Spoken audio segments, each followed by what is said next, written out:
80 mil pessoas podem ter o benefício do INSS suspenso por falta de perícia médica. E você vai ver também. O governo reuniu mais de 1.000 regras trabalhistas em 15 normas. A Alemanha registrou um novo recorde de casos de Covid em 24 horas. As vendas do comércio caíram pelo segundo mês seguido, mas no ano o setor registra crescimento.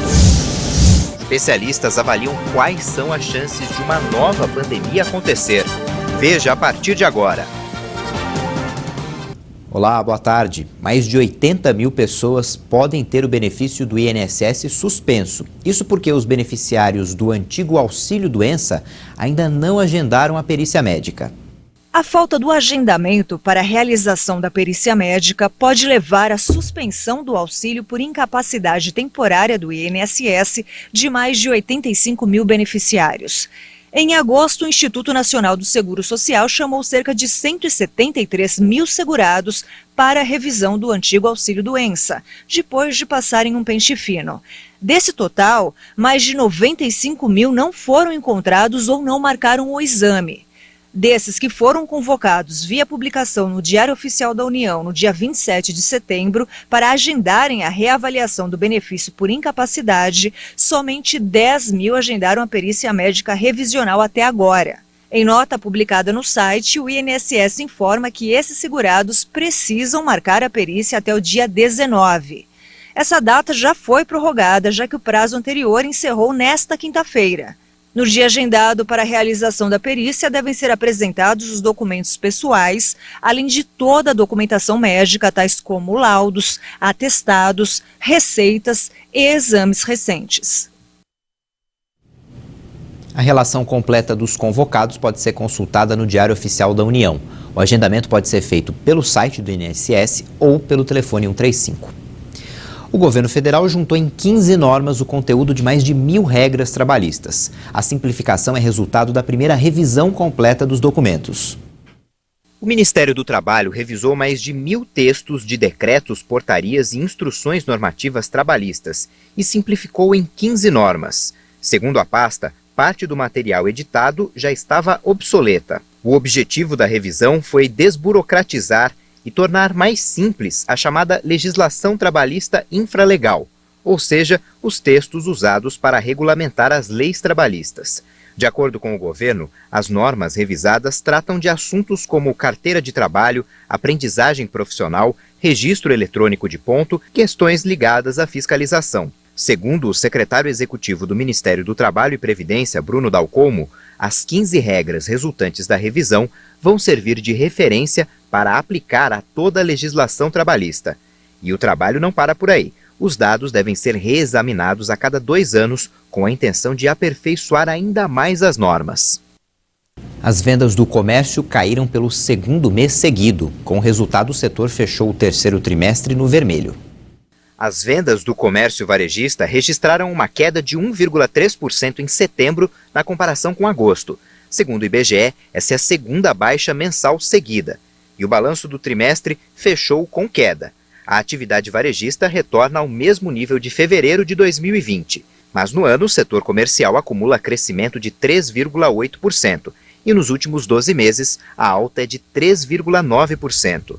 Entre as 8 atividades pesquisadas, 6 tiveram taxas negativas em setembro. As quedas partiram de material para escritório, móveis e eletrodomésticos, combustíveis e lubrificantes, e a atividade de maior peso na formação da taxa de setembro foi a de hipermercados, supermercados e produtos alimentícios. A Alemanha registrou um novo recorde de casos do novo coronavírus. Em 24 horas, foram 50 mil novas infecções. É a primeira vez que o país ultrapassa a marca de 50 mil casos em um único dia. O recorde anterior era de pouco mais de 45 mil novas infecções registradas no dia 7 de janeiro. A Europa enfrenta uma 4ª onda de contaminações pelo vírus. Os hospitais em diversos países voltaram a registrar aumento nas internações. Devido à vacinação, o número de mortes está controlado e não cresce na mesma proporção que os casos. No país, 69% dos alemães receberam ao menos uma dose do imunizante e 66% já estão completamente imunizados. Em 24 horas, 235 mortes foram registradas, um patamar abaixo do recorde de 1.734 vítimas do vírus. Vamos falar agora do Brasil. O total de mortes por Covid no país ultrapassou as 610 mil vítimas. O Ministério da Saúde também registrou mais de 12 mil casos em um dia. O Brasil confirmou 280 mortes por Covid em 24 horas. No total, já são 610.036 brasileiros que perderam a vida para a doença. Também foram registrados mais 12.273 novos casos de um dia para o outro. Com isso, subiu para mais de 21.909.000 o número de diagnósticos confirmados para o coronavírus. A média de mortes está em 257 vítimas por dia. Segue abaixo de 300 pelo 9º dia seguido, depois de 1 ano e meio acima do patamar. Com uma redução de 26,5% em relação a 2 semanas, a curva apresenta tendência de queda. Vale destacar que ela não registra aumento já há 46 dias. A média móvel de casos aponta 10.502 registros diários, com uma diminuição de 9,7% em relação a 14 dias, agora apresenta tendência de estabilidade. No mapa da evolução da doença por regiões, 6 estados apontam alta: Amazonas, Minas Gerais, Pará, Paraíba, Rio Grande do Sul e Rondônia. Já em estabilidade estão 8 estados. 13 unidades da federação apresentaram queda nas mortes. Detalhe que o estado do Acre não registra mortes por Covid há 15 dias. E o Brasil atingiu a marca de 290 milhões de doses de vacinas aplicadas. O governo conseguiu antecipar a entrega para novembro de 35 milhões de doses a mais de vacinas contra a Covid, doses que estavam previstas para dezembro. Segundo o Ministério da Saúde e as secretarias estaduais de saúde, mais de 156 milhões e 500 mil pessoas tomaram a primeira dose, o que representa 73% da população. Mais de 122 milhões e 600 mil brasileiros tomaram a segunda dose ou a dose única, 57% da população, enquanto a dose de reforço já foi aplicada em mais de 11 milhões e 230 mil pessoas, 5% dos brasileiros. Vamos conferir agora a previsão do tempo para o restante dessa quinta-feira. Em São Paulo, o dia começou e vai continuar fechado, com garoa em alguns momentos, máxima de 18 graus. E também vai garoar no Rio de Janeiro. No Rio, a máxima é de 22. Em Curitiba, no Paraná, a temperatura não passa dos 17 graus. E em Vila Velha, no Espírito Santo, tem possibilidade de chuva a qualquer hora do dia, com máxima de 23. E para não ficar só no frio, em Rio Branco, no Acre, os termômetros devem registrar até 30 graus. A Câmara Municipal de São Paulo aprovou a reforma da Previdência do Funcionalismo Público. O projeto recebeu 37 votos a favor e 18 contra. Não há necessidade de sanção do prefeito. O texto vai entrar em vigor em 120 dias. A lei prevê que cerca de 60 mil aposentados que ganham mais do que um salário mínimo passem a contribuir com a Previdência Municipal com uma alíquota de 14%. Na atual regra do município, o percentual só é descontado de quem ganha acima de R$6.000. Depois do intervalo, a gente mostra o que especialistas dizem sobre o risco de haver uma nova pandemia. A gente volta já.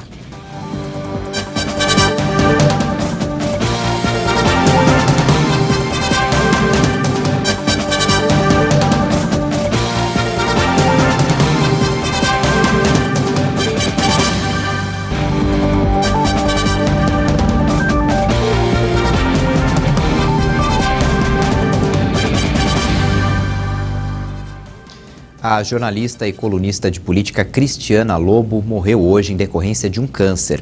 Ela se tratava já há alguns anos e tinha contraído uma pneumonia nos últimos dias. Cristiana tinha 63 anos e estava internada no Hospital Albert Einstein, em São Paulo. Ela atuou no jornalismo por mais de 3 décadas. O governo federal lançou hoje um programa de incentivo à doação de alimentos. A iniciativa tem o objetivo de conectar empresas interessadas em doar alimentos e instituições habilitadas a recebê-los. O programa Comida no Prato da iniciativa Brasil Fraterno do Ministério da Cidadania vai permitir que empresas que doarem alimentos para instituições recebam isenção no Imposto sobre Circulação de Mercadorias, o ICMS.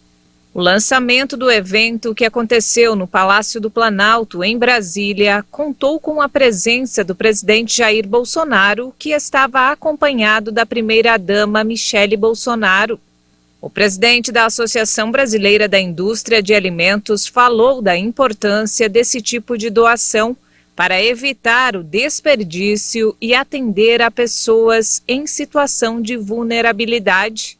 Somente no ano passado, 930 milhões de toneladas de alimentos foram descartadas em todo o mundo. Se a gente puder arredondar, falar 1 bilhão de toneladas de alimentos descartadas em todo o mundo, né? No Brasil, os produtos com data de validade vencida correspondem a 42% de tudo que se perde no varejo, presidente. Nós temos os dados da Associação Brasileira de Supermercados que corroboram essa pesquisa que a gente faz. A iniciativa Brasil Fraterno busca unir o poder público e a sociedade civil para arrecadar e distribuir cestas de alimentos. O Ministério da Cidadania integra as políticas públicas de assistência e desenvolvimento social, além de fazer a articulação de organismos públicos e privados. Recentemente, a diretora adjunta da Organização Mundial da Saúde, Mariângela Simão, afirmou numa entrevista que uma nova pandemia já é considerada inevitável. Vamos ver o que especialistas dizem sobre essa possibilidade. É possível dizer que quase ninguém imaginava que o planeta viveria uma pandemia.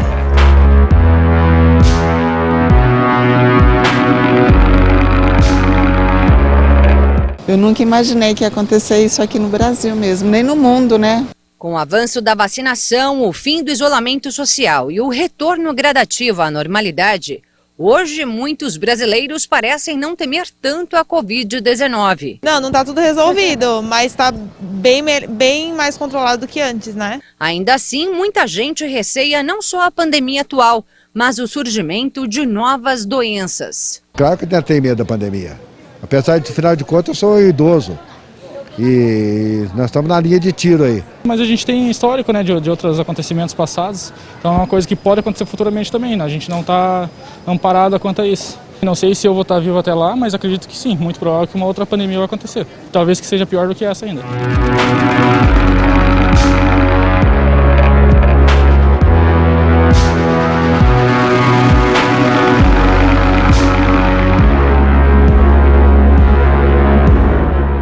Esse receio das pessoas tem fundamento. O cientista que descobriu o ebola na África alerta para o surgimento de novos patógenos de animais para humanos, que podem ser ainda mais letais que a Covid-19. Patógenos são micro-organismos que provocam doenças no organismo humano. Inclui bactérias, vírus, parasitas, protozoários, que causam doenças infecciosas, né, como é o caso da Covid-19, que é provocada pelo vírus SARS-CoV-2. A imunologista e pesquisadora associada da Universidade de São Paulo concorda com a possibilidade do surgimento de novas doenças tão devastadoras quanto, ou até mais do que a Covid-19, que, segundo ela, costumam surgir pela ação do homem na natureza. Com o desenvolvimento dos países, com o aparecimento de novas indústrias, com o meio ambiente, com a devastação de florestas, isso acaba acarretando numa mudança no ecossistema e implica também numa mudança no habitat dos animais e nos próprios animais. Esses animais acabam indo para outros locais, eles acabam se aproximando das cidades e o humano acaba se envolvendo mais com vírus, que são eminentemente de animais e patógenos, e a gente acaba então sendo acometido por essas doenças. Então a gente não está livre de novas epidemias. Isso tem chamado a atenção de toda a comunidade científica mundial. Recentemente, a diretora adjunta da Organização Mundial da Saúde, Mariângela Simão, afirmou em entrevista que uma nova pandemia já é considerada inevitável. Para ela, é apenas uma questão de tempo para surgir um novo fenômeno.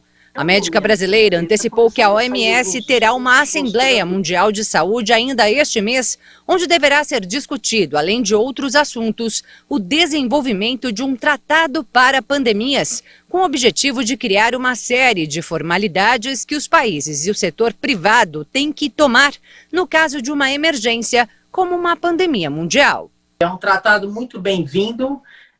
Eu acho que a gente aprendeu muito desde o início dessa pandemia da Covid-19, e todo esse aprendizado ele tem que ser colocado no papel, e leis e normativas devem ser estabelecidas como normas de conduta e, inclusive, ações emergenciais na iminência de novos surtos, de novas pandemias. Além das ações globais, cada um precisa cuidar da própria saúde e fortalecer a imunidade. Tem que ter uma alimentação rica em frutas, verduras, legumes, fibras, né? Atividade física pelo menos 3 vezes por semana, né? Isso vai também ajudar a liberar endorfinas, são neurotransmissores que vai dar a sensação de bem-estar. E dentro do possível, vamos evitar estresse, né? Vamos conviver mais com a nossa família, cuidar do nosso corpo como um todo e também na nossa mente. Outra dica importante é tomar sol por 15 minutos todos os dias, antes das 10 da manhã ou no final da tarde,